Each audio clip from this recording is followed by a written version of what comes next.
Last week, I told you that we are going to जो है मैं लिखने को दूंगी और आप करेंगे। आज का जो एजेंडा और इस वीक का एजेंडा है पहले आपसे शेयर कर लूं कि मुझे इस वीक में आपको एक नया टॉपिक कवर कराना है, वो है केस मेथड लर्निंग या केस मेथड टीचिंग भी उसको कहते हैं।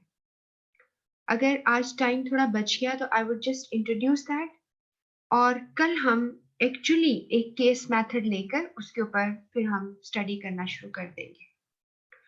तो आज हम क्या गेन करेंगे, यानी कल और परसों में हम केस मेथड फिनिश करेंगे। हम एक रिपोर्ट कल भी लिखेंगे, एक आज भी, और इसके अलावा हमारे पास एमसीक्यूज हैं, वो भी हमने जो लास्ट टाइम भी नहीं हम वीक में कर सके थे, वो वाले एमसीक्यूज कुछ हम करेंगे। एक और जरूरी चीज आपको ये बताऊंगी कि नेक्स्ट वीक से हम एक फॉर्मल रिवीजन स्टार्ट कर लेंगे और उसका ये फायदा होगा कि आपको you will go through the text with me. और उसमें मैंने जब आपको शुरू में पढ़ाना शुरू किया था तब मेरा ये आइडिया था कि बहुत ज्यादा आपके पास टाइम होगा तो you can read everything which is supporting detail. अब ऑब्वियसली इतना टाइम नहीं है कि आप उस सपोर्टिंग डिटेल को बहुत ज्यादा कर सको, तो I would be doing what, मैं आपको फोकस्ड उसके अंदर से नोट्स पे मार्क करके कि ये चीजें आपने डेफिनेटली करनी है, और फिर मैं कुछ कॉन्सेप्ट्स की क्लैरिटी दे दूंगी। और मुझे ये भी मालूम है कि कुछ लोग, सारे तो नहीं लेकिन कुछ लोग ऐसे भी हैं जिन्होंने फिजिकल से दोबारा हमें ज्वाइन किया, और जो लोग शुरू से ही यहाँ पढ़ रहे हैं, और इसके अलावा कुछ ऐसे भी लोग थे जिन्होंने यहाँ से ऑनलाइन क्लासेस तो वो पढ़ रहे हैं बट दे स्टार्टेड लेट। तो जो शुरू के लेक्चर्स थे और शुरू की जो हमने किया था वो हमारा एक रिवीजन स्टार्ट हो जाएगी, और रिवीजन के साथ साथ फिर वही कि कुछ जो सिनेरियो बेस्ड क्वेश्चन जैसे होते हैं, एमसीक्यूज होते हैं, वो भी मैं आपको वहां पे करवाती जाऊंगी। जी मैं मुस्कान, आपने कुछ क्वेश्चन किया है? अ, जी ज़रूर पूछिए मुस्कान, आप एमसीक्यू ज़रूर पूछिए। और मैं भी आपको एमसीक्यूज जो हैं मैंने नोट इसको नहीं किया था, आई रिमेम्बर कि ये हम नहीं कर पाए थे। वो एमसीक्यूज अभी मैं आपके साथ शेयर भी करूंगी। तो आप एमसीक्यू यहाँ पे लिख दो, कॉपी कर दो, या मुझे आप टेक्स्ट कर देना, मैं आपका आंसर कर दूंगी। ठीक है? तो ये तो कोई मुश्किल बात नहीं है, आप मुझे टेक्स्ट कर देना फिर मैं उसको आंसर कर दूंगी आपको। तो आपको जो चीज मैंने सिखानी है, आपको सिर्फ एक रिवाइज आप समझ ले, कर ले पहले हम इस चीज को, वो ये है कि आपके पास दो तरह के, दो मैंने आपको बेसिक फॉर्मेट सिखाए थे रिपोर्ट के हवाले से, इफ यू रिमेम्बर। तो वो आपके पास पीडीएफ में मौजूद है, लेकिन मैंने अपने जो मेरे असिस्टेंट होते हैं, मुझे असिस्ट करते हैं कॉलेज में, तो मैंने उनकी जरा हेल्प लेकर मैंने उन्हें कहा कि इसको कॉपी कर दो। अगर आपको ये यानी वर्ड फॉर्मेट में है, और उसमें जो नेसेसरी चेंजेस भी थी, इम्प्रूवमेंट्स थी, जब मैंने पहले आपको पढ़ाया था तो मैंने इम्प्रूवमेंट को सिर्फ आपको मेंशन किया था, मगर अब इसको चूंकि मैंने पूरी तरह से इसको कर लिया है, आपको मैं भी गाइड कर देती हूँ, आपकी काइंड ऑफ रिवीजन हो जाएगी। जब आप गो थ्रू करोगे कि how to write a report, तो देन आपको एक रिपोर्ट में आपके सामने एक सिनेरियो दूंगी।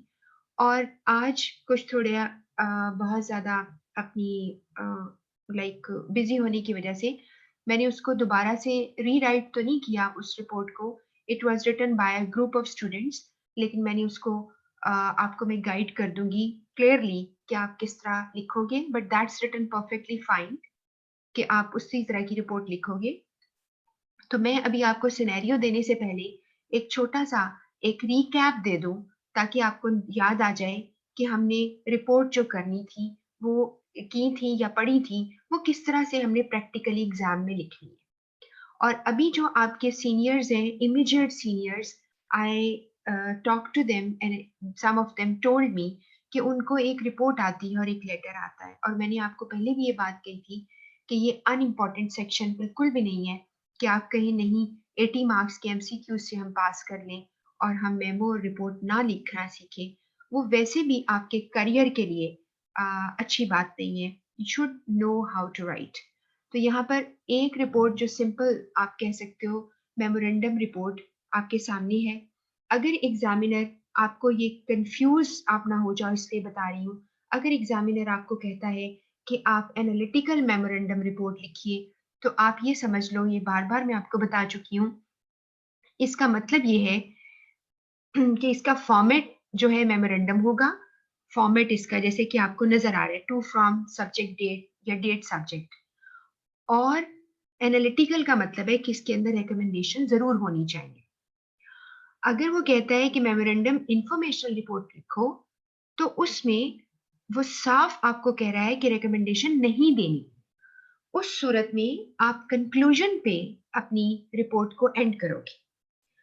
अब एक रिपोर्ट लिखते वक्त जो ज्यादातर हमारे पास हेडिंग्स जो होती हैं, जो कि बहुत इंपॉर्टेंट है, और आपकी रिपोर्ट और लेटर में यही डिफरेंस है कि letter should not contain any heading, but report should contain a heading. या मेमो आपका जो आम लिखोगे मेमोरेंडम, जैसे कि अभी आपको पहले भी प्रैक्टिस लास्ट वीक्स में की आपने, सर्कुलर भी लिखा, तो वहां पर आपको हेडिंग की जरूरत नहीं होती, but in report you definitely right a heading. अब अगर मैं आपको हेडिंग रिवाइज करा दूं सपोज, तो उसमें आपको याद है कहा था इंट्रोडक्शन सिर्फ गो थ्रू करें पहले हेडिंग से, इंट्रोडक्शन, या जिसकी जगह पे मैंने आपको बोला था टर्म ऑफ रेफरेंस, या टर्म ऑफ रेफरेंस लिखोगे या इंट्रोडक्शन लिखोगे। अभी ये जो मैंने अपनी टीए से ये करवाया, तो उसने मुझे लिख कर दिया है, उसकी फॉर्मेटिंग उसकी है, but he followed my instructions. यहाँ पर उसने introduction methodology finding main heading को कैपिटल में लिखा है। आप लिख सकते हैं, इसमें कोई हर्ज नहीं है। और अगर आप मिक्स करके लिखें और थोड़ा फॉन्ट साइज बड़ा कर दें, बोल्ड कर दें, तो भी आप कर सकते हो। और आपने जिस तरह ये स्पेसिंग यहाँ हुई हुई है, ये इसलिए मैं आपको दिखाना चाह रही हूँ कि इस तरह से आपने रिपोर्ट को टाइप करना है। क्योंकि आपको पहले से पता होगा कि इसके पार्ट्स क्या हैं। आपने जैसे अभी देखा इंट्रोडक्शन या टर्म ऑफ रेफरेंस था पहला पार्ट, दूसरा मेथोडोलॉजी है, तीसरा फाइंडिंग्स है, और चौथा आपका कंक्लूजन होता है। और मैंने आपको बताया था कि अगर आप एक रिपोर्ट के ऊपर मेथोडोलॉजी मीन कि मैंने क्या प्रोसीजर अडॉप्ट किया जिससे मैंने डेटा इकट्ठा किया या मैंने सारा एनालिसिस किया, और उस पर फाइंडिंग्स आप पहले लिखते हो कि मैंने क्या पाया, मुझे क्या मिला। और उसमें अगर आपके पास टाइम होगा तो आपने सब हेडिंग देनी जैसे यहाँ हुआ हुआ है। आपके पास बिल्कुल वाकई टाइम नहीं होगा, आपको सब हेडिंग की बिल्कुल जरूरत नहीं है, आपने जल्दी जल्दी पॉइंट्स में लिख देना है, और नंबरिंग में सारे पॉइंट्स जो हैं वो कर देने हैं आपने। और अगर आपके पास इतनी कुछ राइटिंग स्किल्स या टेक्निक्स होती हैं कि लाइक फॉर इंस्टेंस, अगर आप ये लिख रहे हैं जैसे ये लिखा है कि वर्क एनवायरनमेंट लिखा हुआ है थर्ड लाइन में, थर्ड सब हेडिंग, आगे लिखा है the work environment in branch is not healthy. अब ये लिखा हुआ है कि ब्रांच में वर्क एनवायरनमेंट हेल्दी नहीं है। अगर ये ऐसे लिखा है तो आपने वर्क एनवायरनमेंट की हेडिंग नहीं दी थी। आपके पास टाइम अगर बच जाए, आपके पास जो पेपर के टाइम में टाइम बच जाए सबमिट कराने में, तो आप इनको अंदर ही पैराग्राफ के हाईलाइट कर सकते हो कि जी मैंने हेडिंग तो नहीं दी थी, मेरे सारे पॉइंट्स हैं, और मैंने जिस पॉइंट को हाईलाइट करना है उसको आपने यहाँ पर ही अंदर ही उसके हाईलाइट कर देना है। ये एक तरीका आपको मैं एक टेक्निक सिखा रही हूँ, आप इसे यूज कर सकते हो। और बाकी ये होता है कि हर पर्सन का अपना अपना यानी स्टाइल है, हर एक की अपनी क्रिएटिव एबिलिटीज हैं जिसको वो यूटिलाइज करता है।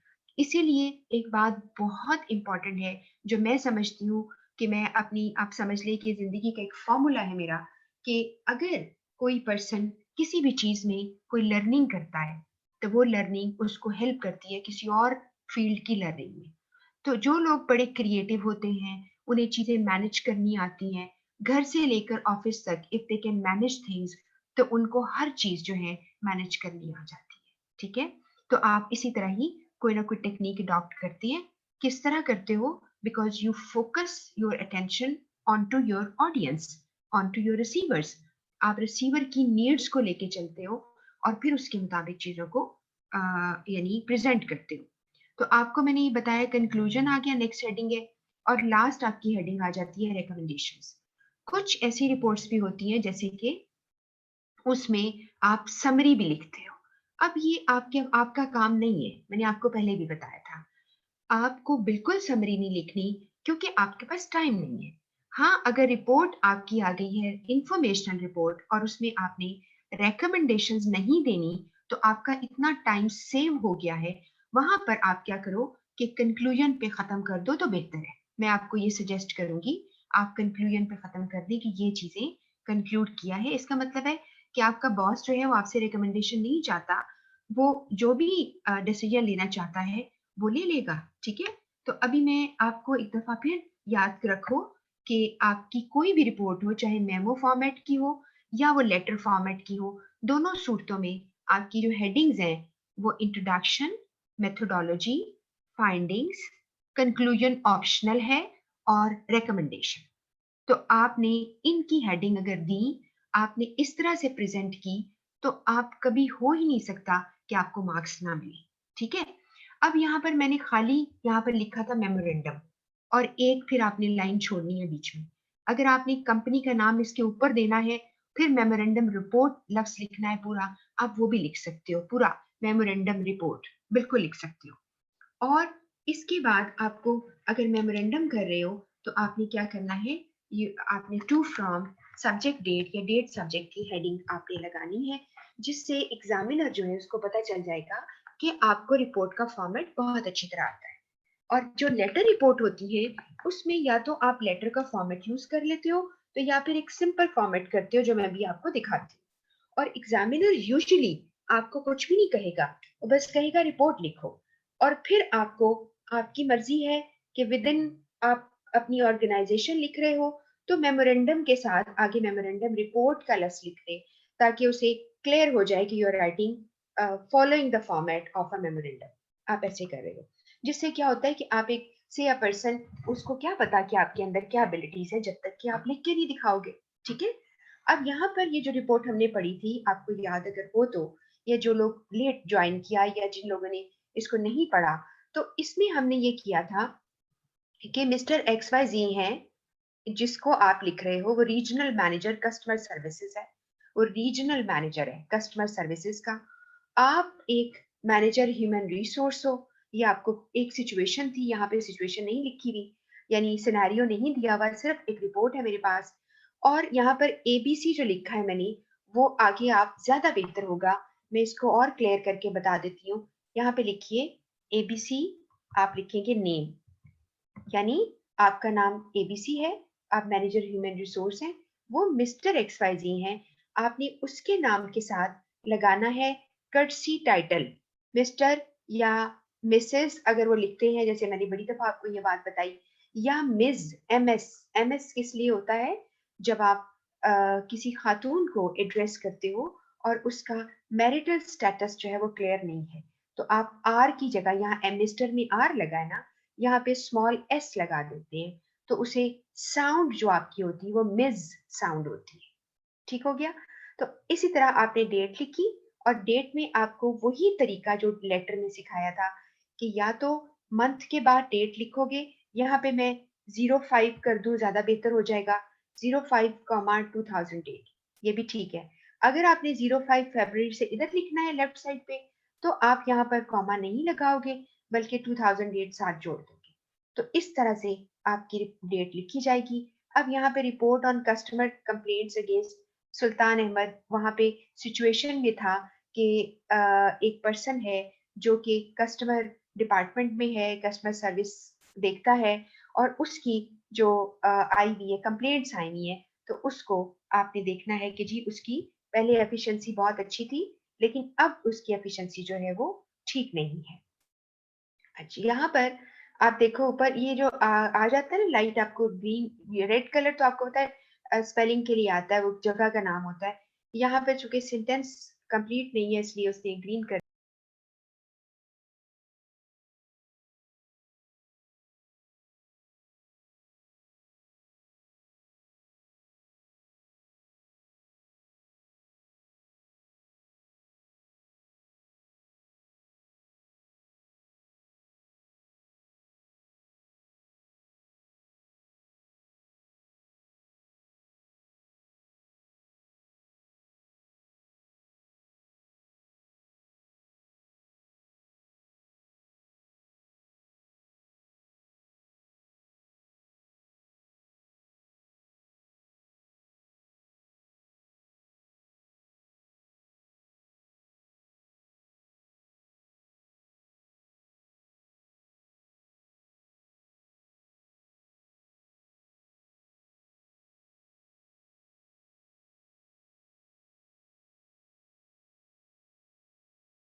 लोग हैं जो मेरे साथ शुरू से एंड तक हैं, लेकिन बीच में जो आ गई इंटरप्शन, और इसके अलावा ये भी था कि जब शुरू का लॉकडाउन था और उसके बाद फिजिकल क्लासेस का आपको फील था कि सारी लोग जो है फिजिकल हो जाएंगे, तो उसकी वजह से मैंने शुरू में आपको बहुत स्पीड से पढ़ाया था, और मेरा ये ख्याल था कि मैं मैक्सिमम आपको जो है वो दे दूं ताकि आपको कोई प्रॉब्लम ना हो। ठीक है, तो ये एक बहुत ही यानी प्रॉब्लम थी। जी, अली असगर कह रही हैं मैं बिल्कुल इलेक्ट्रॉनिक कम्युनिकेशन का चैप्टर दोबारा से आपको रिवाइज कराऊंगी। आप बड़ी बिल्कुल ना हो, अगले वीक से मैंने इसको प्लान है मेरा कंप्लीट, इंशाल्लाह सारा हो जाएगा। मैं आपको सेट्स पकड़ूंगी, उसमें से सिर्फ वो रिवाइज कराऊंगी जो पेपर में जरूर आता है। ठीक है, और बाकी आपकी मर्जी होगी, मैं आपको बता दूंगी, आप रीड करना चाहते हो तो कर लो। ये क्लियर होगी बात। और चूंकि आपको एमसीक्यूज इतने ज्यादा आपके पास हैं, अगर आपको देखो, आपको अपनी पढ़ाई की असेसमेंट कैसे कर सकते हो, जब तुम्हें एमसीक्यूज करने आते हैं तो इसका मतलब है आपकी पढ़ाई ठीक चल रही है। अगर आपको एमसीक्यूज तंग कर रहे हैं तो इसका मतलब है कि आपकी कहीं वीकनेस पाई जा रही है। तो मैं, मेरे जेहन में बिल्कुल है, मैं आपको इलेक्ट्रॉनिक कम्युनिकेशन का चैप्टर जो है वो रिवाइज करा दूंगी।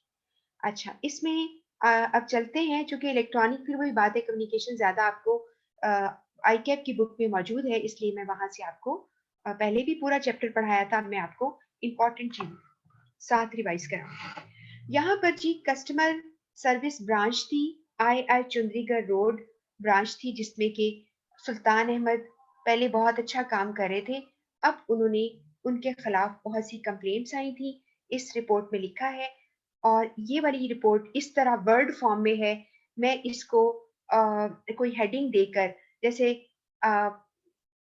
रिपोर्ट 1 2 कह के, 1 और 2 करके मैं आपको चलेंगे भी क्लाउड पे रख दूंगी, ताकि आप इसको देख सके, ताकि आप उसको फॉलो कर सके, इसको पढ़ सके कि किस तरह से लैंग्वेज लिखी गई है। ठीक है, तो इंट्रोडक्शन आपने किया, this has a reference to your request for report of the recent complaint. ये जी अजान हो रही है, जरा आप इसको रीड करो, अजान फिनिश हो जाए फिर मैं आपको कंटिन्यू करती हूँ।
जी, आपने अगर ये पॉइंट पढ़े हो तो मेथोडोलॉजी में सर्वे किया आपने ब्रांच का, और फाइंडिंग्स भी मैंने क्या पाया, और आपने जो एक्टिविटी की पाने की वो क्या थी, कि वर्कलोड ज्यादा था एक बंदे पर, एक पर्सन पर वर्कलोड बहुत ज्यादा है, स्टाफ मोरल डाउन है, क्योंकि वहां पर उनको जो है ब्रांच में अनट्रेन्ड है और उनको बहुत वर्कलोड है उसके ऊपर, ये लिखा है इसके अंदर, डेडलाइन को मीट नहीं कर पाते। इसके बाद वर्क एनवायरनमेंट हेल्दी नहीं है वहाँ पे, कंप्लीट उनके पास कंप्यूटर्स नहीं है, उनकी सीटिंग अरेंजमेंट ठीक नहीं है, लोग जो आते हैं वो भी प्रॉब्लम में है, इंक्रीमेंट्स कब से नहीं लगे, ये मसला था, एम्प्लॉय टर्नओवर ज्यादा था, यह टर्नओवर से मुराद है एम्प्लॉयज जॉब छोड़ के गए थे। ठीक है, आपको मैंने पहले भी बताया था, टर्नओवर रेट का मतलब है एम्प्लॉयज के लिहाज से कि ये एम्प्लॉयज छोड़ के चले जाते हैं, और अगर कंपनी खुद उनको ले ऑफ देती है यानी निकालती है, तो उसको हम ये कहते हैं कि ये डाउन साइज कर रही है, कंपनी डाउन साइजिंग हो रही है। तो यहाँ पर उनको 5 मेन जो थी रीजंस आपने फाइंड आउट की, और कंक्लूजन ये किया कि आपने इन चीजों को हैंडल करना है, वरना, और ये जो मैनेजर था उसका रिकॉर्ड बहुत क्लीन है, लेकिन सर्कमस्टांसेस ऐसे बन गए थे जिसकी वजह से वो उसका बिहेवियर इस तरह हो गया, और फिर रिकमेंडेशन दी गई है कि जी लोगों को आप वहाँ पे हालात यानी सीटिंग अरेंजमेंट ठीक करें, लोगों को सही तौर पे जॉब डिस्क्रिप्शन बताएं कि जी आपका क्या काम है ताकि लोग अपना अपना काम करें। उसके अलावा ये है कि आपने उनको रिवॉर्ड सिस्टम दें, उनको मोटिवेट करें, बोनसेस दें और इसके अलावा है कि आपने जहाँ पे कम लोग हैं यानी वहाँ पे नया स्टाफ हायर किया जाए। ये सारा बस था। आगे समरी मैंने आपको बताया कि लिखने की ज़रूरत नहीं थी। अब इसके साथ मैं आपको बस जल्दी से एक और रिपोर्ट दिखाती हूँ, फिर मैं आपको कहूँगी कि आप एक रिपोर्ट जो है वो लिखेंगे। तो अभी हम एक रिपोर्ट 1 पढ़ रहे थे, अब हम रिपोर्ट 2 की तरफ जाते हैं। जी, रिपोर्ट 2 में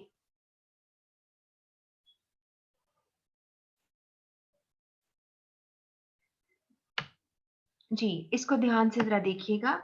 इस रिपोर्ट में आपने क्या सीखना है?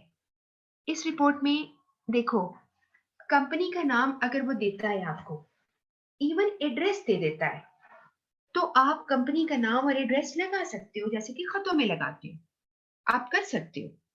इसी तरह डेट और रेफरेंस नंबर लिख सकते हो, या डेट के बिल्कुल नीचे रेफरेंस नंबर भी आ सकता है नेक्स्ट लाइन में, विदाउट ब्रेक, विदाउट पॉज। आपने हेडिंग ऊपर दी है, report on certain grievances of office staff at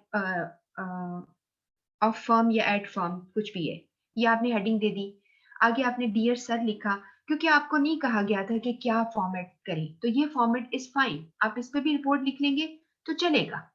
और दूसरा सूरत हाल ये होता है बाज़-औक़ात कि अगर उसको 2 एड्रेस आपको देता है, वो कहता है जी तुम्हारा एड्रेस ये है और रिसीवर तुम्हारा हेड ऑफिस में है, तुम्हारा बॉस उसका हेड भी है। तो आपने बिल्कुल लेटर का फॉर्मेट इस्तेमाल करना है और नीचे डियर सर कह के रिपोर्ट शुरू कर देनी है।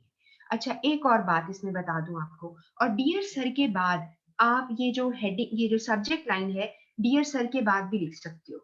ठीक है? ये भी समझ में आ गया। और तीसरी बात ये भी है, जैसे मैंने आपको एक खत लिखवाया बताया था कि एक खत ऐसा है जिसमें जब मैंने आपको जॉब एप्लीकेशन सिखाई थी कि जॉब लेटर आप लिखते हो, वहां पर मैंने आपको बताया था कि चूंकि आप अपनी कंपनी के बिहाफ पे तो नहीं लिख रहे, आप तो इंडिविजुअली एक पर्सन हो जो लिख रहे हो, तो उस सूरत हाल में आप ऐसा भी कर सकते हो कि आप अपनी ब्रांच से रिपोर्ट बना रहे हो, हेड ऑफिस में रिपोर्ट देनी है, तो आपका जो एड्रेस है, जैसे ये यहाँ पर एबीसी कंपनी लिमिटेड यहाँ पर आ रहा है, मैं इसको लेफ्ट कर देती हूँ, ये देखिए, यहाँ पर आपका एड्रेस चला जाएगा। आप अपना पूरा एड्रेस लिखिएगा, जब पूरा हो जाएगा लाइन छोड़िएगा, डेट लिख दीजिएगा, फिर एक लाइन छोड़िएगा और फिर हेड ऑफिस का एड्रेस जो कि आप रिपोर्ट जैसे करते थे, बिल्कुल वैसे ही करेंगे। और उस वक़्त डियर सर लिखने के बाद मैं सजेस्ट करूँगी कि आप उस वक़्त फिर ये जो आपने हेडिंग दी है, यानी सब्जेक्ट लाइन दी है, ये हम उठाकर उस सूरत-ए-हाल में हम यहाँ पे लिख देंगे। यानी आपको आई थिंक मेरी बात समझ में आ गई है, हम यहाँ पे लिख देंगे। यहाँ पर अगर चाहो तो वर्ड सब्जेक्ट भी लिख सकते हो और सारा कैपिटल करने की बिल्कुल ज़रूरत नहीं है। ये जैसे मैंने आपसे बताया था ना कि टीए ने इसको लिख दिया था, तो सारा जो है वो आपने अ कैप मिक्स में, जैसे मैंने पिछला आपको लिख के दिखाया, इस तरह भी आपकी हो सकती है। आप बिल्कुल समझ गए हो ना? ये एबीसी कंपनी लिमिटेड पे आपका एड्रेस आ जाएगा, आगे डेट आ जाएगी, डेट के नीचे आपका रेफरेंस नंबर लगाना है, लगाओ, नहीं लगाना ना लगाओ, और उसके नीचे उसका एड्रेस आएगा, खत्म हो जाएगा डियर सर, जिस तरह आप खत लिखते हो, एग्जैक्टली द सेम। और इवन वो कह देता है लेटर फॉर्मेट करो, तब भी आप कह सकते हो। ठीक है, ये बात समझ में है ना, आ गई ना आपके? तो दिस इज, ये मैं इसको सेंट्रलाइज दोबारा कर देती हूँ, ये कंपनी है और ये आपका दिस इज डन। अब आप, मैंने यहाँ पर इंट्रोडक्शन की जगह टर्म ऑफ रेफरेंस लिखा है, और ये वो रिपोर्ट है, अगर आपको याद हो जब आपने मेरे साथ शुरू में पढ़ी थी, तो इस रिपोर्ट में आपको, जस्ट अ मोमेंट,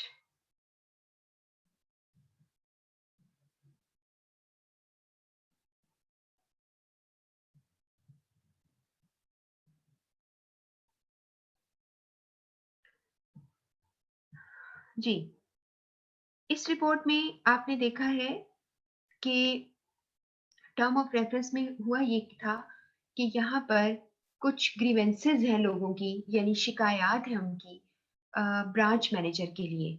तो अब आपने जाके सारा सर्वे किया था, आपने कहा ये जो, मैं आपको चलिए ये दोबारा से आपको रिपोर्ट्स एक दफ़ा भेज देती हूँ ताकि हाइलाइटेड होंगी कि हमने क्लास में रिपोर्ट ये पढ़ी है। यहाँ पे देखिए, स्टार्ट है, this report is submitted to you, referring your letter number this dated 6/2019। अब यहाँ पे लेटर नंबर 786 लिखा हुआ है, इसकी जगह पे मेरा ख्याल है आप 123 कर दो, ज्यादा बेहतर है। Letter number 123 dated 6 June 2019 in which I was asked to report on certain grievances of staff at Defense Branch. This report also include finding recommendation regarding the present issue.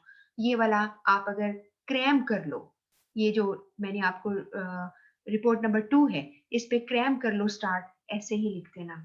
उसके बाद मेथोडोलॉजी लिखोगे, मीटिंग विद ब्रांच मैनेजर की, meeting with president of staff union मैंने की, visited office several times and talk to staff members, interviewed store keeper. अब situation अगर आपको याद हो तो जिन्होंने नहीं भी पढ़ी उनको बता देती हूँ कि एक स्टोर कीपर था वहां पे, वो उसको ब्रांच मैनेजर ने, जो कि वो छुट्टी पे चला गया था और बगैर बताए उसने छुट्टी बड़े दिन कर ली। असल में वो बहुत बीमार था। जब वो बीमार हो गया था बहुत ज्यादा, तो उसके पास कोई रिसोर्सेज नहीं थे कि वो इत्तला कर सकता, या वो हॉस्पिटलाइज हो गया था, तो उसके ऑब्वियसली अगर कोई बहुत ही हम्बल फैमिली का हो तो शायद अगर कोई बीमार बंदा पड़ा हुआ है तो उसके लवाहकीन ये थोड़ा सोच रहे होते हैं कि इसके ऑफिस में बता दिया जाए, वो तो कह रहे होते हैं कि इसकी जान बच जाए। तो that was the situation with the person.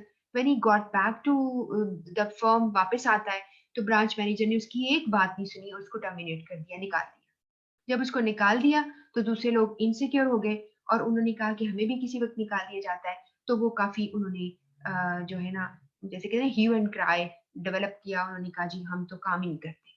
अब आपको कहा कि जाके देखिए क्या हुआ था, तो आपने ये सारी एज्यूम सिचुएशन है, जो आपके पास पीडीएफ है उसमें यही वाली है, लेकिन उसमें ये सारी चीजें नहीं लिखी है, मैंने ऐड की है। और इसके बाद आपने फाइंडिंग्स मेथोडोलॉजी। अब फाइंडिंग्स, फाइंडिंग्स में आपने क्या फाइंड आउट किया? आफ्टर थोड़ा inquiry I completed the report given below. आप इसी तरह इसको याद करें, ठीक है?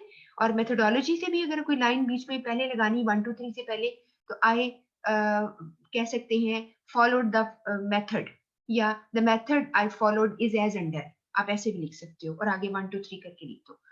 आपने जो फाइंड आउट किया, अब यहाँ पे अनप्लेजेंट सिचुएशन क्यों हुई? टर्मिनेशन स्टोर कीपर का हुआ, जो बीमार हो गया था, पहला पॉइंट लिखा है। और उसको ब्रांच मैनेजर जो है उसने उसको नहीं किया, यानी स्पेयर नहीं किया और निकाल दिया। उसके बाद नेक्स्ट है कि स्टाफ यूनियन का प्रेसिडेंट जो है, उसने चूंकि उससे बात की ब्रांच मैनेजर को, तो उसका बिहेवियर और रूड कर लिया और हार्ड कर लिया, ठीक है? और उसके आपस में जो स्टाफ यूनियन के लोग हैं, प्रेसिडेंट है, उनके साथ भी थोड़ी उसकी यानी बैड हो गए उसके जो टर्म्स थे। थर्ड वाला था द सिचुएशन जो है, उसने अब और लोगों को ये प्रेस कर दिया कि वो एक्स्ट्रा बोनस की डिमांड करने लग गए। और उन्होंने ये भी कहा कि जी आप सीनियर स्टाफ को जो है मेडिकल फैसिलिटी देते हैं, हमें क्यों नहीं देते? ये 4 पॉइंट्स और आपको मसला सामने आया। अब कंक्लूजन ये निकाला कि इस मसले को हल किया जाए, वरना ये बहुत प्रॉब्लम करेगा। ये आपने इस तरह से किया। और आप जब टाइप कर रहे होंगे तो आप इस चीज को नोट कर लेना कि अगर आपका जो है हेडिंग जैसे यहाँ पर आ गई है, तो आप इसे अगले पेज पे ले जाएं तो बेहतर है। लेकिन और ज्यादा बेहतर ये होगा कि आप एटलीस्ट एक लाइन यहाँ पर नजर आए, ताकि आपका जो चेक करने वाला है उसको पता चल जाएगा कि अभी ये कंटिन्यू कर रहा है, रिपोर्ट अभी पूरी हो रही है, ठीक है? तो यहाँ पर principal conclusion drawn from the investigation. अब आपके पास ये रिपोर्ट आती है, तो आप बिल्कुल इसी तरह इनकी लाइनों को, पहली पहली लाइनों को याद कर लेना, ताकि आप जब इसको लिखें तो आपका जो है आपको टाइम ना लगे। और याद रखिए ये रिकमेंडेशन, मैंने अभी इसको करेक्ट किया, यहाँ पे सेमीकोलन लगा था, आपने कोलन लगाना है, ठीक है? हेडिंग्स में रिकमेंडेशन में आपको कहा गया है कि आप टर्मिनेशन ऑर्डर वापस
ये बात, अब मैं आपको सिनेरियो दिखाती हूँ। आपको मैं फिर वही, जिस तरह मैं 10 मिनट्स टाइम देती हूँ, मैं 10 मिनट्स का टाइम दूंगी, आप उसको पढ़ेंगे, ठीक है? और उजाला खान कह रही है what is the meaning of grievances. Grievances होती हैं शिकायत, कंसर्न्स, मसाइल, ठीक है? तो आपकी किसी के कंसर्न्स होते हैं, किसी के मसाइल होते हैं, ग्रीवेंसेस होती हैं, उसको आप कहते हैं, ठीक? अब मैं आपको सिनेरियो पे लेके चलती हूँ, जरा देखिएगा क्या सिनेरियो है और आप रिपोर्ट कैसे बनाओगे इसके ऊपर।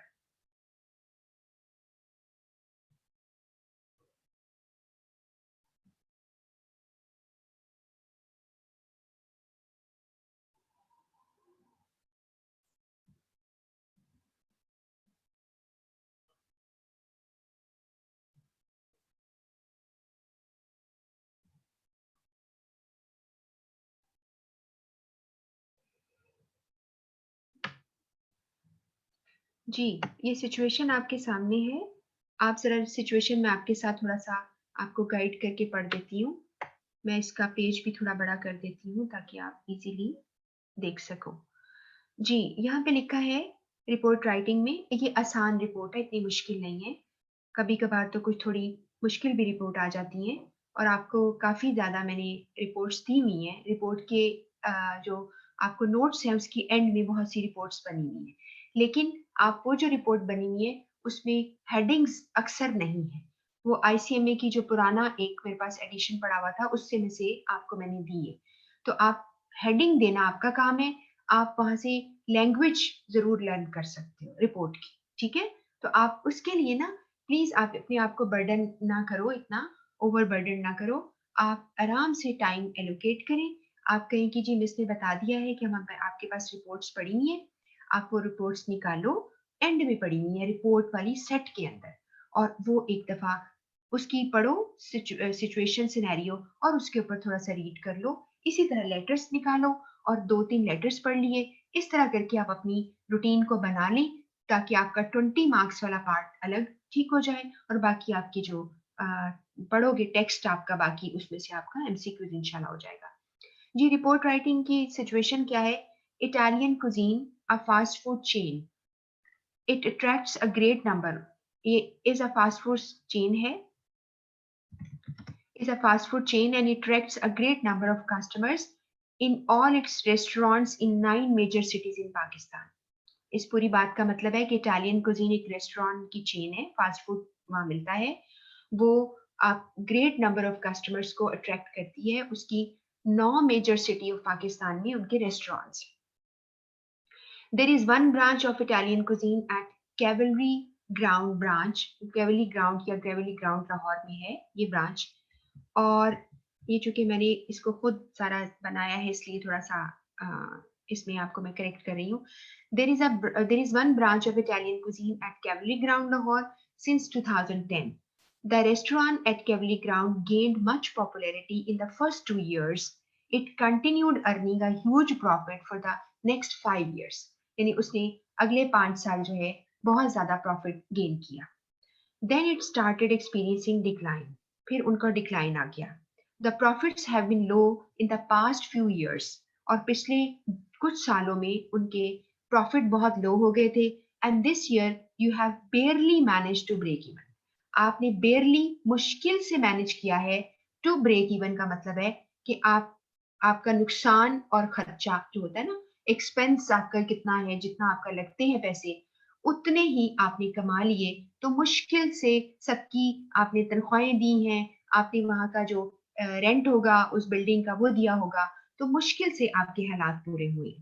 The managing director has instructed you to analyse the situation and submit a report latest by, आपने यहाँ पर लेटेस्ट बाय 20 दिसंबर 2020, आपको कहा है 20 दिसंबर तक। आपने अभी आप रिपोर्ट ये समझ लें कि अभी आप बना सकते हो क्योंकि अभी 20 दिसंबर को थोड़े से दिन है ना 2020 के, तो आपकी ये रिपोर्ट है। अब assume that you are admin manager at head office, आप हेड ऑफिस पे हो, आपने ब्रांच पे आना है और वहां पे आपने सारा कुछ करना है। Right a short report on the managing to the managing director explaining the reasons behind this downward trend, giving suggestions for the turnaround, assume necessity details, यानी अब उसको समझाना है, अब बताना है आपने क्या रीजंस थी और हम वापस कैसे जा सकते हैं। ठीक है? तो ये आप ज़रा पहले तो आप सबसे पहले फटाफट आपने क्या करना है, फॉर्मेट तो आपको इंशाल्लाह आ जाएगा, वो फिर प्रैक्टिस करिए।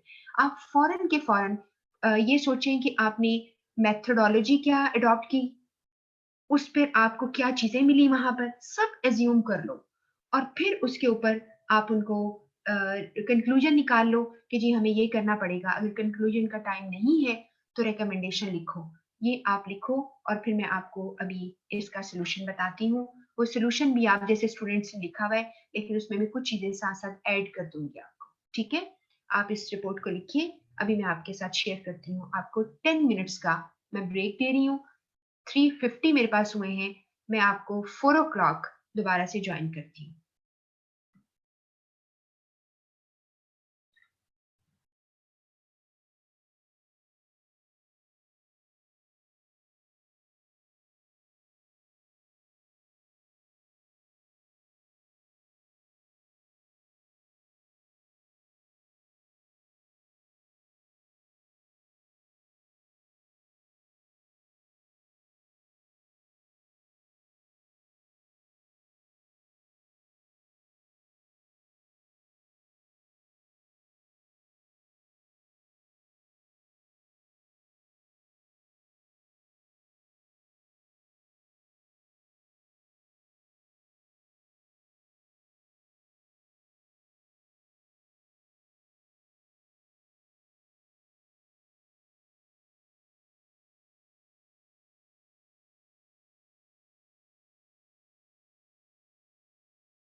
और एबीसी नेम यहाँ लिखोगे।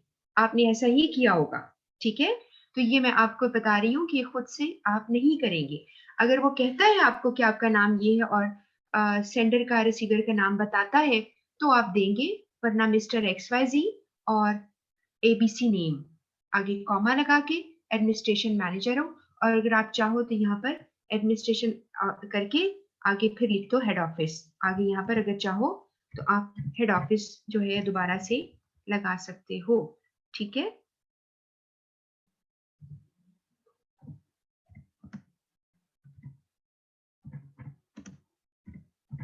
ठीक है जी, समझ आ गई बात की? You can do like this if you want to. नहीं करना तो छोड़ दो, इसमें कोई इतनी बड़ी बात नहीं है कि इसके बदले में आपके मार्क्स जो है कटेंगे। नेक्स्ट डेट आपकी आ गई, report on decline in profits. Profits आप आगे कर लो एट आपकी जो कैवली ग्राउंड की ब्रांच है, आप उसको वहां पे,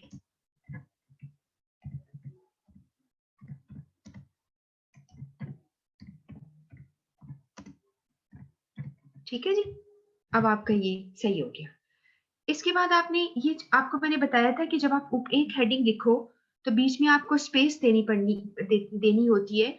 आपको 2 दफा बार प्रेस किया, आपने एंटर की, तो आपका अगली लाइन निकल आई। अब इस लाइन में कोई स्पेस नहीं दिया आपने, और जब ये कंप्लीट हो गया सारा कुछ तो फिर आपने स्पेस दी है। अब आपने फिर किया डियर सर। अब इसके बाद भी आपने स्पेस देनी है। आपको ये इसलिए मैं नहीं दिया करती, आपको पहले ही बताया था, मैं खत्म कर देती हूँ स्पेस, क्योंकि ये मैंने फॉन्ट बहुत बड़ा किया हुआ है, ये 14 फॉन्ट है, और 14 फॉन्ट की वजह से स्पेस बहुत ज्यादा लगती है। आपका 11 या 12 होगा, आपने वो फॉन्ट यूज करना है, ठीक हो गया? यहाँ लिखा dear sir, as desired in your email dated this, I have thoroughly studied the problem of decline in profit. My observations and findings are as under. अब यहाँ पर एक ये सिचुएशन बनी हुई है कि आपने रेफरेंस दे दिया। ये जो पहला आपने लिखा है ना, इसे हम टर्म ऑफ रेफरेंस ही कहते हैं। इसे टर्म ऑफ रेफरेंस का मतलब ये होता है कि आपको किसने कहा रिपोर्ट लिखने को। आपको याद है ना, मैंने आपको रिपोर्ट के 2 तरीके बताए थे शुरू में। एक सोलिसिटेड रिपोर्ट्स होती हैं, एक अनसोलिसिटेड होती हैं। सोलिसिटेड होती हैं जो डिमांडेड होती हैं, और अनसोलिसिटेड होती हैं जो अपनी मर्जी से करते हो। तो आपने यहाँ पर क्या किया है, ये तो डिमांडेड है, तो आपने उसका रेफरेंस जरूर होता है। तो एज डिजायर्ड आपने मेल में 14 दिसंबर की मेल में मुझे कहा था कि आई have thoroughly studied the problem of decline, my observation and findings are as under। तो यहाँ पर उसने पहले इंट्रोडक्शन दिया है। इंट्रोडक्शन में उसने लिखा है कि our restaurant which had earned a huge profit over the last 7 years has been suffering a loss for the last 3 years। यानी जो 7 साल उसने प्रॉफिट लिया था, अब वो आखिरी जो 3 साल है उसमें सफर करा है। अब यहाँ पर एक चीज उसने बताई जो ये शो करी है कि मैंने बहुत स्टडी किया है। ऊपर लिखा ना आई थॉरली स्टडीड, उसमें लिखा minimum of 10% annual increase in profit is the general yardstick. Yardstick का मतलब है बेंचमार्क। एक आपने स्टैंडर्ड बनाया था against which business measure their performance, यानी आपकी हर साल 10% एनुअल प्रॉफिट इंक्रीज होनी चाहिए, तो जिससे आपका प्रॉफिट जो है बहुत बढ़ेगा। जैसे आपने स्टार्ट किया बिजनेस, तो आपका अगला आपके पास एक होना चाहिए ना। आजकल तो आप जितने भी लोग मुझे सुन रहे हो, आपको अच्छी तरह पता होगा कि आजकल तो कोई इतना मसला ही नहीं रह गया। आप सॉफ्टवेयर जरूर ऐसा लेते हो जिसके इन्वेस्ट करते हो, उसके ऊपर आप अपनी सारी प्रॉफिट अपना सारा कुछ डाले, वो आपको एक सेकंड में कैलकुलेट करके देता है कि आपने कहाँ पे खड़े हैं। आप ऊपर जा रहे हैं कि डिक्लाइन की तरफ जा रहे हैं, ठीक है? तो आप, और वैसे भी आप लोगों ने जो आपका फील्ड है, आपने तो यही कुछ तो सीखना है कि बिजनेसेस जो है उनको अप कैसे करना है और डाउन कैसे करना है। आपकी सारी कैलकुलेशन आप यानी करोगे। तो यहाँ पर आपने देखा कि एक हमने यार्डस्टिक था 10% एनुअल इंक्रीज का, इससे हम अपने बिजनेस के परफॉर्मेंस को मेजर कर सकते थे। नेक्स्ट लिखा है प्रीवियस 3 इयर्स रिकॉर्ड एग्जिबिट्स, जो रिकॉर्ड जो है एग्जिबिट करते हैं या शो करती हैं that the annual profit rate was running between 4 to 5%. The situation may get worse in this year, in the years to come. कि अब ये प्रॉफिट जो है डिक्लाइन कर रही है, और ये जो है in the years to come और भी नीचे गिर जाएंगे। अब सवाल ये पैदा होता है कि एक बंदा जिसको इन तमाम चीजों का नॉलेज है, उसने तो ये इंट्रोडक्शन लिखा, आप क्या लिखना चाहते हो? उसकी जगह इंट्रोडक्शन ना डालो, आप बैकग्राउंड एनालिसिस ऊपर हेडिंग दे दो, क्योंकि आपने बैकग्राउंड ये लिखा और उसमें आपने हिस्ट्री लिखी है कि फलां डेट को रेस्टोरेंट जो है वो स्टार्टेड वर्किंग, और जैसे कि सिचुएशन में लिखा था, और कितने साल इसका जो है वो पॉपुलैरिटी और गेन करता रहा, बट अनफॉर्चुनेटली इस तरह डिक्लाइन हुआ, और हम एक्सपेंस जो है, it is difficult, it's hard to bear the expenses. तो अब अगर हम इसको कंटिन्यू करेंगे तो ये प्रॉब्लम ज्यादा हो जाएगी, और मैंने इन्वेस्टिगेट किया है। जब इन्वेस्टिगेट किया तो यू फाउंड सम रीजंस। अब रीजन जो तुमने पाई है, जो ऊपर लिख दिया तुमने, फाइंडिंग की है, फिर वही बात है कि अगर आपने मेथोडोलॉजी फाइंडिंग किया है तो परफेक्ट है, आप वही फॉलो करें। आपने इंट्रोडक्शन लिखा, ये मैं आपको बता रही हूँ कि ये स्टूडेंट के ग्रुप ने काम किया था, और ये ऑलमोस्ट इससे मिलता जुलता आईसीएमई की बुक में भी पुरानी किसी कोर्स में पढ़ा हुआ है, तो ये ऑलमोस्ट वैसा ही था। लेकिन आप अगर अपनी हेडिंग को वही लेके चलोगे जो मैंने आपको सिखाई है, तो बिल्कुल ठीक है। और ये मैं आपको ये बताना चाह रही थी कि हेडिंग चेंज भी कर दोगे, still you write headings and logically you have proved over there, तो आपका बिल्कुल आंसर ठीक है। रीजंस में पहला रीजन इज सिवियर कंपटीशन। अब इसमें क्या हुआ, 10 years ago when our restaurant started its business, there was no other fast food restaurant in this area. By the passage of time, the number of restaurants kept adding on, and at the same road, yani at the same road, kept adding on at the same road. ठीक है? And now there are 7 more restaurants. उसके बाद लिखा है कि जी now customer find, या now के जब now देखो दो दफा रिपीट हुआ ना, now there are 7 more. आप या in the present situation आप ये लिखो, ठीक है? ये मैं आपको बता रही हूँ, साथ साथ करेक्ट इसलिए कर रही हूँ कि आपको समझ आए। इन द प्रेजेंट सिचुएशन जो आपके सामने आती है, या सिनेरियो लिख लो, कॉमा द कस्टमर्स, कस्टमर्स में आपको सी स्मॉल लिखने की जरूरत है, बड़ा नहीं लिखना। In the present situation the customers find a great variety of food. In our restaurant there is no change in variety. Even the furniture, the color scheme, sitting arrangement, etc. are all old-fashioned. The atmosphere does not seem appealing for the customer. अब कहना ये चाह रहे हैं वो असल में कि आपका जो इंटीरियर है, आपका सारा, आपका डेकोर है जो, वो सारे का सारा जो है that needs revision. आपका up to date नहीं है, ओल्ड फैशन्ड है आपका तरीका, आपकी सिटिंग प्लान, आपका सब कुछ। आप ये कहना चाहते हो। अगर आप चाहो तो इनको लाइनों में, यानी जो आपकी बुलेट पॉइंट्स हैं उसमें भी ये कह सकते हो कि आपका इंटरनल में ये प्रॉब्लम है। ठीक हो गया? इसके बाद अनट्रेन्ड स्टाफ है आपके पास, क्योंकि आपके पास पैसे कम है तो ब्रांच मैनेजर क्या करता है, अनट्रेन्ड स्टाफ को हायर कर लेता है। न्यूली हायर्ड स्टाफ है, as I noted down, is untrained, their service is not satisfactory, they don't notice the need and requirement of the customers and don't exercise much effort taking orders or serving them. यानी वो वहां पर अच्छी, इसके simplify भी कर सकते हो कि जी अनट्रेन्ड स्टाफ है और उनकी प्रोफेशनल अप्रोच नहीं है सर्व करने में। ठीक है? लैक ऑफ प्रोफेशनलिज्म है, आप ये भी लिख सकते हो। तो चूंकि ये एक स्टूडेंट लेवल पे लिखा हुआ है, इट्स ओके, ये ठीक है, लेकिन मैं आपको बता रही हूँ कि आपने यहाँ पे ये लिख सकते हो कि प्रोफेशनल जो उनका जो है, they lack professionalism and they can not just do that, कि वो नहीं कर सकते, सर्व नहीं कर सकते सही तरह। इसके बाद increase in the cost of distribution, यानी इसका मतलब ये कि salaries, commissions, other benefit do not match with the total profit we are acquiring, the cost is on increase without bringing better result. यानी आपका प्रॉब्लम ये आ रहा है कि आपका जो स्टाफ है उसको आप ज्यादा पैसे देते हो। आप यहाँ पर ये भी कह सकते हो, मैंने जैसे नीचे एक पॉइंट लिखा है कि ओवर स्टाफ बिजनेस का, आपको इतने बंदे नहीं चाहिए, आपने रखे हुए, और फिर क्या हो रहा है, इससे कॉस्ट बढ़ रही है आपकी, उसको कैसे रिड्यूस करना है, उसके लिए आपको सारी कैलकुलेशन करनी होती है। ठीक है ना? अक्सर ऐसा भी होता है कि खुदा ना खास्ता कोई कंपनी अगर नीचे जा रही हो, जैसे कि कल मैं आपको केस स्टडी कराऊंगी, बहुत इंटरेस्टिंग केस स्टडी है, और कल इंशाल्लाह अगर टाइम बचा तो डेफिनेटली कल मैंने से कहा है कि रिपोर्ट और लिखेंगे, वरना मैं आपको, क्योंकि केस स्टडी पढ़ाना है कल भी और परसों भी, मैं चाहूंगी कि फिनिश हो जाए टॉपिक, तो मैं आपको कल बड़ी इंटरेस्टिंग एक केस स्टडी बताऊंगी जिससे आपको मजीद बिजनेस के बारे में, उसके सेटअप के बारे में पता चलेगा। तो यहाँ पर मैंने आपको लिखा है कि आपका बिजनेस जो है उसमें वो ओवर स्टाफ्ड है, तो आप क्या करते हैं, जब वो लोगों लोगों का एनालिसिस किया जाता है तो पता है क्या करते हैं, सबसे ज्यादा जो लोग ज्यादा सैलरी ले रहे होते हैं उन पर उनकी नजर होती है। वो कहते हैं कि इनको तो फारिग करो, ये बहुत ज्यादा पेमेंट ले रहे हैं और इतना फायदा इनका नहीं हो रहा, और खुदा ना खास्ता ऐसे में लोगों को निकाल दिया जाता है। और अभी जब लॉकडाउन हुआ और ये पैंडेमिक की वजह से बहुत सारी कंपनीज पाकिस्तान में, बाहर अमेरिका जैसे कंट्री में आप देखें कि लोगों को फारिग किया है, और ज्यादातर जो हाई एंड की जो जॉब्स पे थे यानी ज्यादा अर्न करते थे उसको उन्होंने कहते हैं कि फारिग किया। जी आप कह रही मुस्कान। हाँ जी, बिल्कुल सही कह रही हो आप। मुस्कान ने लिखा है कि आपकी फूड क्वालिटी लो है। बिल्कुल सही कह रहे हो आप ये भी कर सकते हो। देखो आप जो भी लिखोगे ना, आप यकीन करो ठीक होगा, क्योंकि उन्होंने सिर्फ आपको देखना है कि आपको लेटर रिपोर्ट का फॉर्मेट आता है, रिपोर्ट बना सकते हो, हेडिंग बनानी आती है, आप स्टार्ट एंड लिख सकते हो, ठीक है, बिल्कुल सही है। तो आपको आपने ये सही लिखा है कि फूड क्वालिटी जो है मैंने जाके खुद चेक की है, वो जो है लो है, और स्टाफ ट्रेन नहीं है, हमारा मेन्यू जो है उसको रिवाइज करने की जरूरत है, ठीक है। ये सारी चीजें जो हैं वो आपने वहां पे मेंशन कर दी।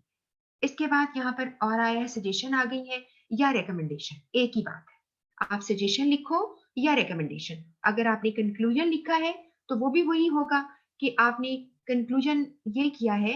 आ, आप कह रही है क्विक रिव्यू दे दे स्ट्रक्चर का, रिपोर्ट की स्ट्रक्चर का आप कह रहे हो। सबा आप कह रहे हो कि रिपोर्ट का स्ट्रक्चर का रिव्यू मैं दे दूं आपको।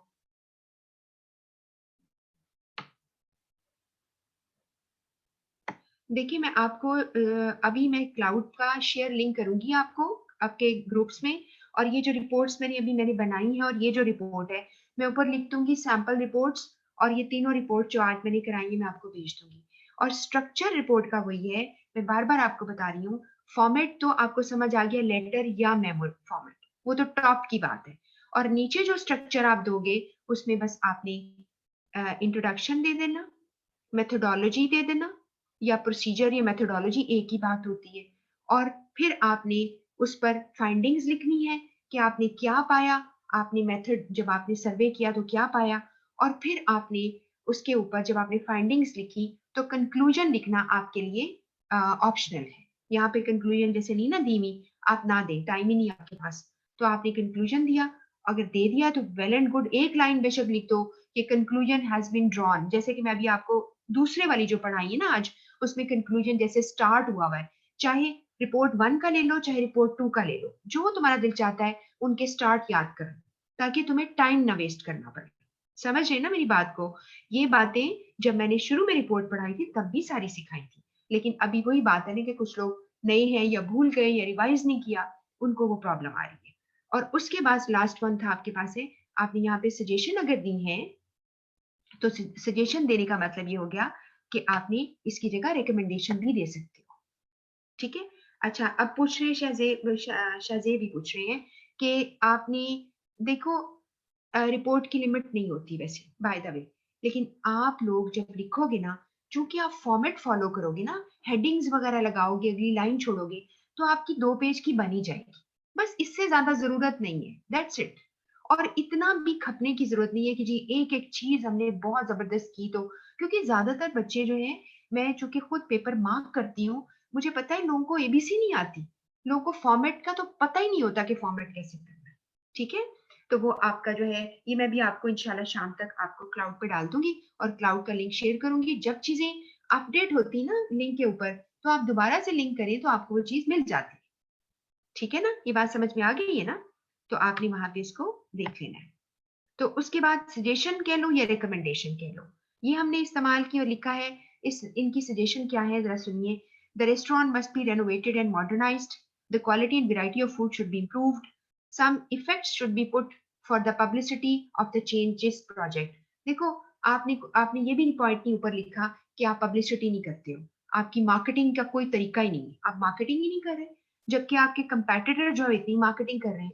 तो मैं ये कहूंगी कि रिपोर्ट बहुत ज्यादा इफेक्टिव नहीं लिखी हुई, इससे बहुत अच्छी लिखी जा सकती है, लेकिन ये स्टूडेंट की लैंग्वेज है, it's okay.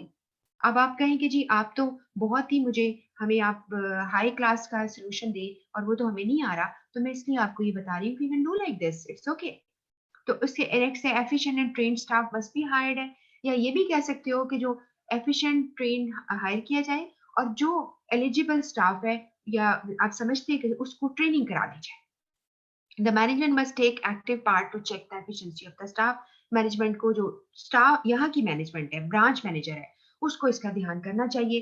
The customer must be given some attractive packages, और कस्टमर को भी जो है कोई पैकेजेस आप दें। ये पैकेजेस से मुराद है कि आपने जैसे फूड पैंडा पे आजकल तो अगर आप रिपोर्ट लिखो तो आप कहेंगे फूड पैंडा पे इसको रख दे, वहां पे तो हमारा है ही नहीं, तो जिससे हमारा सोशल नेटवर्क के ऊपर एक्सपोजर ही नहीं है हमारा, ठीक है, तो ये आप, या मेरी वेबसाइट नहीं है, इस तरह की बातें आप लिख सकते हैं, बिल्कुल लिख सकते हैं, आप वो लिखिए, ठीक है, ये बात समझ में आ गई।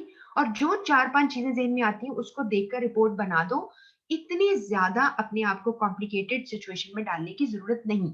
अगर आप जैसे 10 लोगों ने एक रिपोर्ट लिखी होगी, एक ने लिखा होगा वेबसाइट का ज़िक्र किया होगा, उसने कहा होगा सोशल नेटवर्किंग है जो है उसके ऊपर हम आप अपना जो है अपीयरेंस शो करें, अपना जो है वो हमारी हो वहाँ पर अपीयरेंस। कोई कहे कि जी आप ये चीज़ें इम्प्रूव कर लें, कोई कह रहा अंदर का जो अपना इंटीरियर हम इम्प्रूव करते हैं, आप अपनी जो है रेस्टोरेंट की पब्लिसिटी इस तरह से करें, एंड सो मेनी थिंग्स। और आप पैकेजेस, ये भी पैकेज आपको ये अट्रैक्टिव पैकेज ये दे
कोई 1500 का वो डिश देगा और कहेगा ये किंग प्रॉन्स है, और जब आप खाएंगे आपकी सामने प्लेट आएगी तो आप बेहोश होने वाले हो जाएंगे कि ये इतने, ये जंबो जिसे प्रॉन्स कहते हैं, जंबो तो बिल्कुल भी नहीं है, ये पता नहीं क्या दे दिया इसने। तो लेकिन अब आप बैठे हुए हैं, गेस्ट आपके बैठे हुए हैं, क्या करेंगे आप, शोर मचाएंगे, आपको चुप करके पैसे दे रहे हैं। तो यहाँ पर ये बता रही हूँ कि मिस कैलकुलेटेड परसेंटेज होती है कि वो इसलिए इतनी महंगी फूड रखते हैं कि वो खुद डिश जो चीज है वो खुद रॉ मटेरियल इतना महंगा होता है, ठीक है। और इस आगे लिखा है बिजनेस इज ओवर स्टाफ, मैंने ये 2 पॉइंट्स लिखे थे, और ये दुनिया भर में इस चीज के ऊपर होता है कि ये पॉइंट्स यानी आपको चाहिए। तो ये आपकी, आपको जी समझ में जो आएगा वो आपने पॉइंट्स बनाने हैं, आपने 2 मिनट उस पर लगाना है। पहले एक दफा दिमाग में स्केच बनाया करो कि मैंने क्या करना है, और फिर वो आपने रिपोर्ट लिख देनी है। आप एक ही रूल पकड़ लो, वही वाला, introduction, methodology, findings, conclusion, recommendations, that's it, वही लफ्ज सीख लो, ठीक है। और मैं यहाँ पर भी अभी आपको जब क्लाउड पे रखती हूँ तो मैं लेफ्ट चेंज करके दे देती हूँ। अभी मेरे पास ये 22 मिनट्स हो चुके हैं, आपके पास 18 मिनट है। हम पता क्या करने लगे हैं, हम सिर्फ और सिर्फ 15 क्वेश्चन करेंगे, 15 एमसीक्यूज। ठीक हो गया, ताकि हम थोड़ा सा हमारा कहते हैं ना टेस्ट चेंज हो जाए।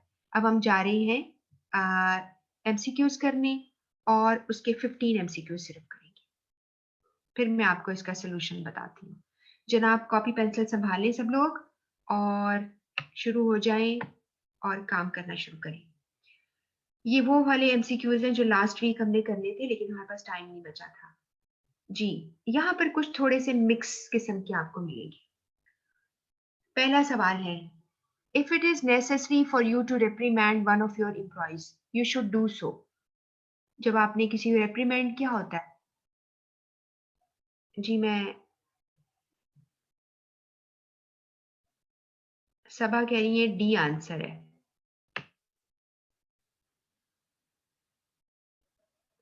मुस्कान कह रही है 1A। पहले मुझे लग रहा था कि शायद ये हमने पहले किए हैं, लेकिन फिर मैंने नोटिस किया कि नहीं, ये वाले हमने नहीं किए हुए। ऐसे ही है ना, जरा कंफर्म कर लो, मुस्कान को याद होगा। अच्छा जी, आप कह रही हैं कि आपका जो आंसर है वो आपने 1A किया है। ठीक है, नोट करते जाओ, 15 करने हैं, मैं भी आंसर दिखाती हूँ। कुछ लोग 1A कह रहे हैं, कुछ लोग डी कह रहे हैं। देखो, प्रोफेशनल होके सोचो, प्रोफेशनल होके कि आप एक बॉस हैं, आपने एम्प्लॉय को रिप्रीमेंड यानी उसको डांटना है, उसको यानी स्कोल्डिंग जिसे कहते हैं, उसको कहना कि इंसान बन जाओ। ठीक है, दूसरा पढ़िए।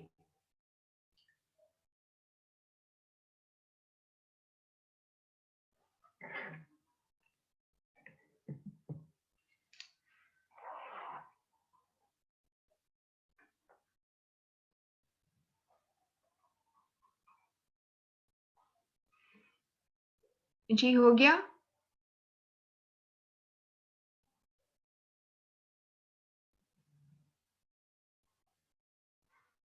ओके, 2 का आंसर सब लोग डी दे रहे हैं, मुर्तजा उजाला।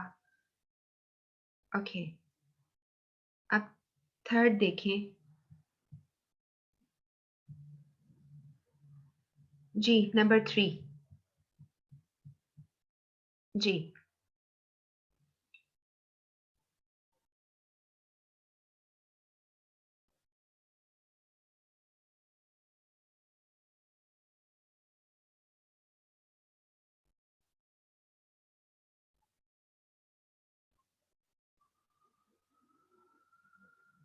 जी, मुर्तजा कह रहे हैं 3C है।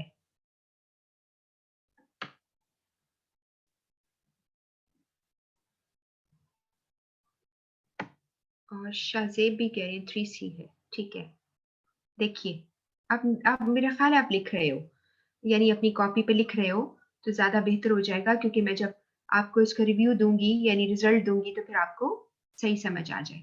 नंबर 4 देखो।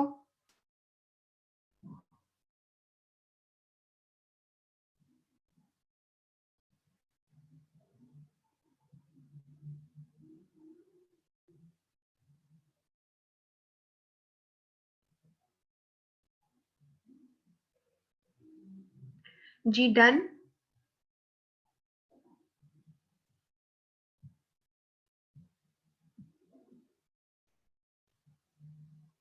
ओके, फिफ्थ देखिए।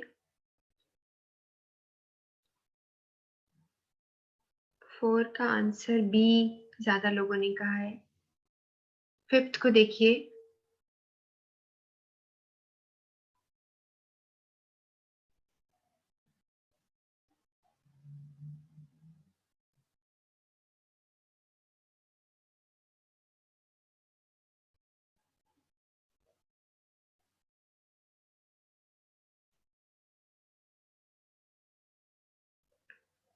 नंबर 6।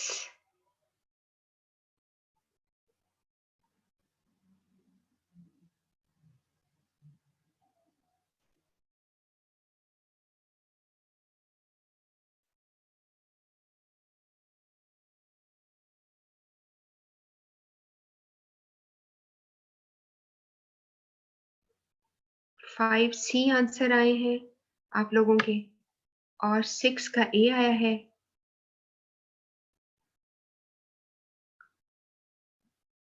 ओके 5D ठीक है, देखते हैं जी। अब आप 7 देखो।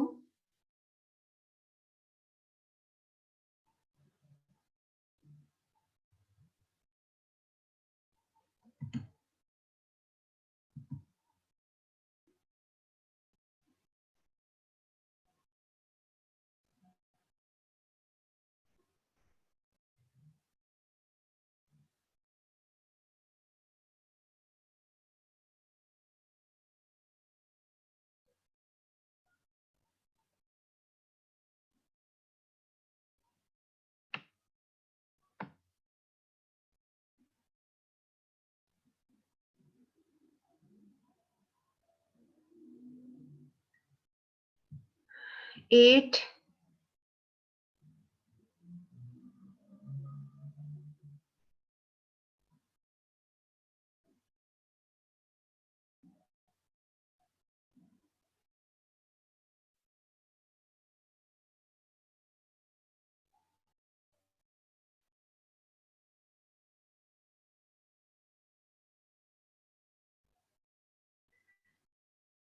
एट का मुर्तजा ने बी किया है और उजाला ने भी बी किया है। ओके इसके बाद 9th देखो क्या है।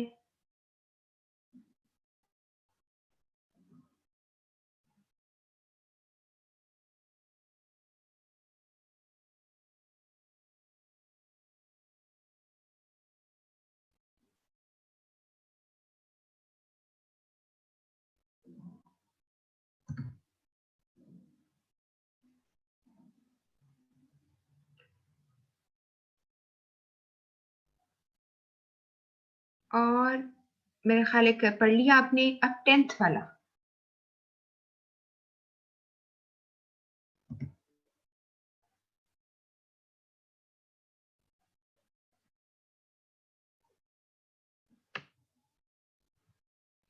9 का सी उजाला ने दिया है और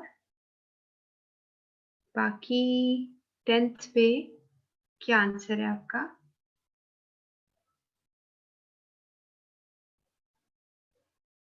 10th भी आ गया नजर मुझे। हादी ने 10A दिया है।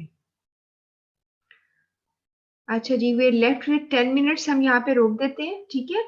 और हम इसको फिर ये आगे इसको करेंगे। इसका मैं सोल्यूशन आपसे शेयर कर लेती हूँ फर्स्ट 10 का।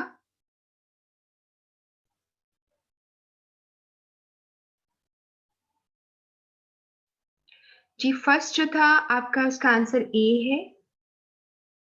बहुत से लोगों ने आप में से ए कहा था।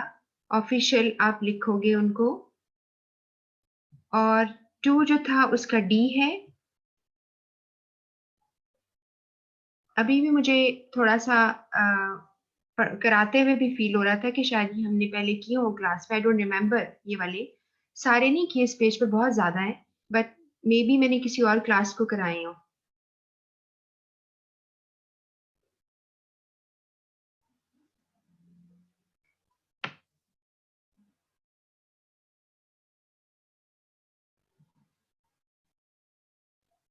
हाँ हादी कह रही है कि हम ये कर चुके हैं, राइट। देखा ना, मुझे याद आ गया था। ये आप लोगों ने किए हैं फिर। ओके चलें। 2 का फिर डी हमने किया हुआ है, फिर इसको मैं नहीं करती हूँ, यानी एक्सप्लेन नहीं करती। और थर्ड वाला जो था वो सी है।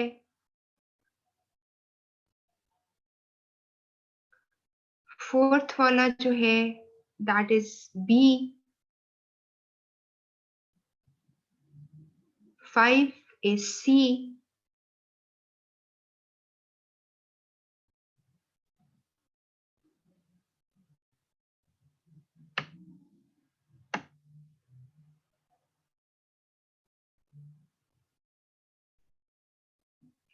जी ठीक है, मैंने आपको तभी पहले आपसे कहा था। ऑल राइट, फिर आप साथ साथ मेरी कर तो रहे थे। 6th one is A, 7th is A, fine, ठीक है। 8th one is B, 9th is C, 10th is A। ठीक है जी, 10th तक हमने किया है और आप कह रहे हैं कि हमने इसको पहले भी किया है।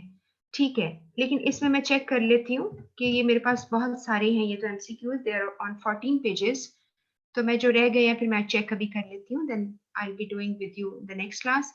अच्छा चलिए, अब मैं आपको अगेन आई वुड से कल case study, case method learning करेंगे। अभी आपको क्लाउड पे शाम तक ये रिपोर्ट्स तीनों मिल जाएंगी। एक दफा इसको रिवाइज कर लो, इसके स्टार्ट एंड, ताकि जो कल हम रिपोर्ट लिखेंगे, यानी मैं केस मेथड तो आपको पढ़ाऊंगी, साथ एक रिपोर्ट भी हम करेंगे। तो मैं कल आज टाइम लगा है आपको रिपोर्ट के दोबारा से गाइड करने पर, कल मैं तो बिल्कुल नहीं गाइड करूंगी, कल मैं केस मेथड से आपको पढ़ाना शुरू करूंगी और फिर हम एक रिपोर्ट जो है, जब टाइम जैसे रह जाता है बाकी, तो उसमें हमें रिपोर्ट करेंगे। ठीक है, ये बात क्लियर हो गई आपको? दैट वुड बी लाइक, आपके पास मैक्सिमम हमें 20 मिनट्स चाहिए होंगे, 10 मिनट्स में आप रिपोर्ट का वो सारा स्केच बना लोगे, अपना स्टार्ट वगैरह लिखोगे और फिर मैं आपको सोल्यूशन शेयर कर लूंगी। और अगले वीक में जब हम रिवीजन करेंगे, कुछ थोड़े से टॉपिक्स हैं जो मैंने हर्टा मर्फी की बुक में, जैसे मैंने आपको बताया था, एक टॉपिक होता है जैसे जिस पर पहले बहुत सवाल आया करते थे, उसे कहते हैं जैसे प्लेजरिज्म होता है कि आप किसी की यानी चीज को यूज कर लें, किसी की राइटिंग को यूज कर लें, उसको कहते हैं। फिर उसके अलावा आपने फोर्जरी जो है कि आपने कैसे चीजों को यानी किसी की जगह पे आपने करनी, साइन वाइन कर देते हैं, वो उसमें है। फिर उसके अलावा कुछ है इन्वेजन ऑफ प्राइवेसी, इसके ऊपर सवाल कभी कभी आते थे, तो छोटे छोटे टर्म्स हैं, वो मैं आपको साथ ही करवा के साथ ही समझा दूंगी। वो कोई इतनी बड़ी बात नहीं है, वो मेरे जहन में है कि मुझे आपको करवानी है। और बस जी, बस खत्म हो गया आज का ये टॉपिक। कोई और बात अगर कहनी हो तो बता दें आप लोग।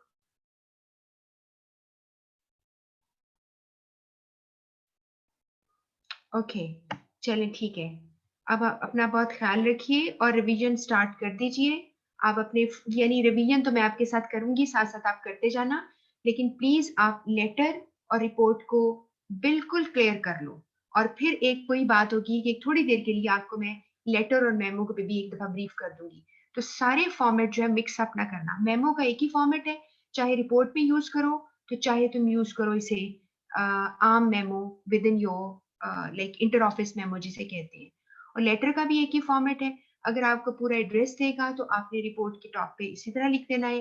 अगर आपके पास एड्रेस नहीं है तो आपने सिंपली कंपनी का नाम और आगे अपनी जो है रिपोर्ट ऑन समथिंग लिखकर आपने डियर सर लिखा, डेट लिखी और रिपोर्ट लिख सकते हो। और योर सिंसियरली अपना सिग्नेचर, नाम लिख के डेजिग्नेशन नीचे लिख सकते हो।